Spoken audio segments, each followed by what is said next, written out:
Okay, rolling. Welcome back.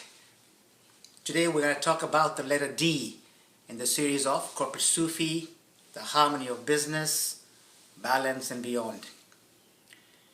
The letter D stands for death. For a Sufi, Rumi says, die before you die. Meaning, if you're able to overcome your ego and you die before you die, you're able to achieve your salvation while you're living. Now, ego is a very, very powerful concept in terms of, it's one of the hardest things to do is to overcome your negative ego. And I spent about 10,000 hours writing my first book, and the book was called 7 Steps to Lasting Happiness.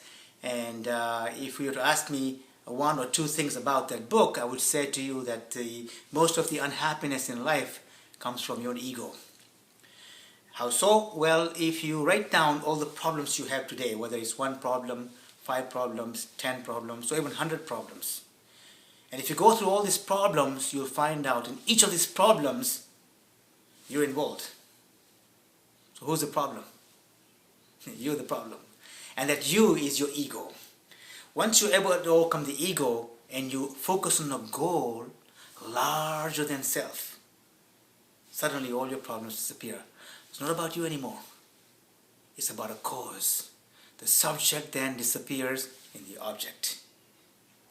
Now, how is that applied in the corporate world? Well, if people have egos, then the individual becomes bigger than the team.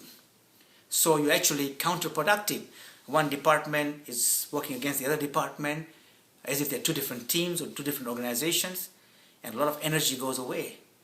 Sometimes somebody says something to you, meaning well, constructive feedback, but it hurts your ego, so you become emotional.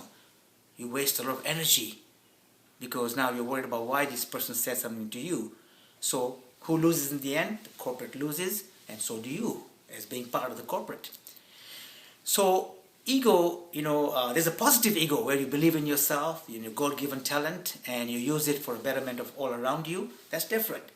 But when it comes to negative ego, and by the way, negative ego, comes from superiority complex, but it can also come from inferiority complex. People are aware of the superiority complex where people think, it's all about me, and I'm so good, and everybody else is nothing. But even if you come from an inferiority complex, it's also ego-driven because you're too focused on about yourself and worry about what other people think about you. But when you're able to master that concept, then you are focused on something bigger than self. And when self disappears, everything appears. When you become nothing, you become everything. Otherwise, you have everything and you feel like nothing. So this concept of die before you die and overcoming ego is very powerful in the Sufi world as well as in the corporate world.